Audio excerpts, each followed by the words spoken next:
Hello అండి, welcome to interest శ్రీబారాజీ. ఈరోజు నేను చేయబోయే రెసిపీ ఈ కార్తీక మాసానికి పర్ఫెక్ట్గా సెట్ అయ్యే శనగల మసాలా కర్రీ అండి. దీనిలో ఉల్లి కానీ వెల్లుల్లి కానీ ఏది యూజ్ చేయలేదు. ఎలా చేసుకోవాలో ప్రాసెస్లోకి వెళ్ళిపోతున్నాను, చూపించేస్తున్నాను. ఒక మిక్సీ జార్ తీసుకొని 1 ఇంచ్ దాల్చిన చెక్క, 5 లవంగా, 2 యాలకులు వేసుకున్నాను. పచ్చి కొబ్బరిని చిన్న ముక్కలుగా చేసుకొని వేసుకుంటున్నాను. దీనిలోనే 10 నుంచి 12 జీడిపప్పులు వేసుకోవాలండి. తర్వాత అల్లం ముక్కలు వేసుకుంటున్నాను. 1 ఇంచ్ అల్లంని ముక్కలుగా కట్ చేసి వేసుకున్నాను. ఇంకా అదే సరిపోతుందండి. టమాటా మాత్రం మీడియం సైజ్ టమాటాలు 4 నుంచి 5 టమాటాలు వేసుకుంటున్నాను. ఇంకా దీనిలో 2 టేబుల్ స్పూన్ల పెరుగు వేసుకున్నానండి. ఇది మెత్తగా గ్రైండ్ చేసుకోవాలి. తర్వాత స్టవ్ ఆన్ చేసేసుకొని కళాయి పెట్టుకొని ఇందులో 1 టేబుల్ స్పూన్ నూనె ఇంకా బటర్ క్యూబ్ వేసుకున్నానండి. దీనిలో బటర్ చాలా ఇంపార్టెంట్. తర్వాత 1 స్పూన్ షాజీరా, 1 బిర్యానీ ఆకు వేసుకొని ఒకసారి ఇది ఫ్రై అయిన తర్వాత మసాలాలు వేసుకుంటున్నాను. పసుపు పావు స్పూన్ పసుపు, 1 స్పూను ధనియా పౌడరు, 1 స్పూను జీలకర్ర పొడి, 2 స్పూన్ల కారము, ఇంకా 1 స్పూను సాల్ట్ వేసుకోవాలి. ఇది లో ఫ్లేమ్లో పెట్టేసుకొని బటర్ మెల్ట్ అయిన తర్వాత లో ఫ్లేమ్లో పెట్టుకొని అప్పుడు ఈ మసాలాలన్నీ వేసుకోవాలండి. వేసుకొని వీటిని ఒక 10 సెకండ్లు అలా మిక్స్ చేసుకుందాము. ఎక్కువసేపు అవసరం లేదండి. 10 నుంచి 15 సెకండ్లు ఊరికే అలా మిక్స్ చేసుకుందాము. బటర్ వేడికి ఇవి కొంచెం మెల్ట్ అవుతాయి. దీనిలోనే 2 పచ్చిమిర్చి చిలుకలు వేసుకుంటున్నాను.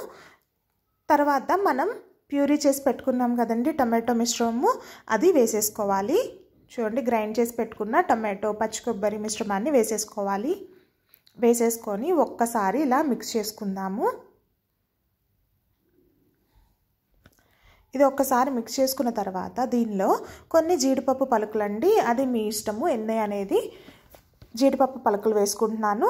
ఇవి టమాటా గ్రేవీలో కుక్ అయ్యి చాలా బాగుంటాయండి. ఈ స్టేజ్లో వేసుకుంటే లిడ్ పెట్టేసుకొని టమాటా పచ్చి వాసన పోయేంత వరకు, ఆయిల్ ఫ్లోట్ అయ్యేంత వరకు కుక్ చేసుకోవాలి. చూడండి, ఆయిల్ ఫ్లోట్ అయిపోయింది. టమాటో పచ్చి వాసన పోయి ఆయిల్ ఫ్లోట్ అయిపోయిందండి. ఈ స్టేజ్ వరకు దీన్ని ఉడికించుకోవాలి. తర్వాత 6 గంటల సేపు ఖచ్చితంగా శనగలు నానబెట్టుకోవాలండి. 6 గంటల సేపు నానబెట్టుకున్న శనగల్ని 5 విజిల్స్ వచ్చేంత వరకు 1 స్పూను సాల్ట్ వేసుకొని ఉడికించుకున్నాను. వాటర్ అంతా తీసేసి శనగల్ని ఈ గ్రేవీలో వేసేసాను.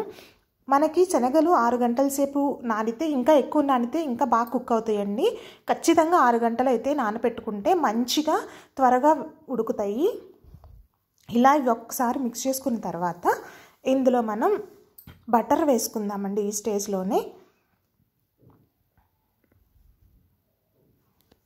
చూడండి, శనగలు వేసేసుకున్న తర్వాత 1 క్యూబ్ అండి బటర్, ఈ స్టేజ్లో బటర్ వేసుకుంటున్నాను. బటర్ ఇంకా 1 టేబుల్ స్పూన్ ఫ్రెష్ క్రీమ్ వేసేసుకున్నానండి. వేసుకొని దాన్ని 3 to 5 మినిట్స్ అండి, మీకు మ్యాక్సిమం 5 మినిట్స్ మనకి లో ఫ్లేమ్లో కుక్ చేసుకోవాలండి. హై ఫ్లేమ్ అసలు పెట్టొద్దు. శనగలకి ఆ గ్రేవీ పట్టుకొని పుల్లగా చాలా బాగుంటుంది.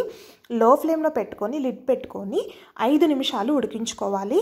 శనగలకంతా ఈ మసాలా పట్టే వరకు ఉడికించుకోవాలి. పైకంతా చక్కగా ఆయిల్ ఫ్లోట్ అయిపోతుంది. ఆ స్టేజ్ వరకు ఉడికించుకుందాము.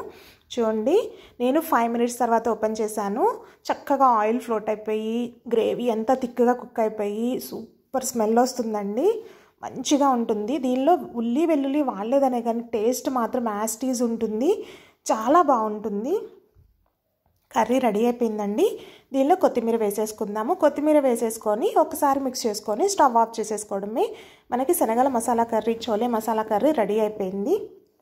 చూడండి, శనగల మసాలా కర్రీ సూపర్ టేస్టీగా రెడీ అయిపోయిందండి. ఇది roti, chapati, rice, flavoured rice దీనికైనా బ్రహ్మాండంగా ఉంటుంది. ఈ కార్తీక మాసానికి పర్ఫెక్ట్గా సూట్ అవుతుంది. ప్లీజ్ డూ సబ్స్క్రైబ్ అండి.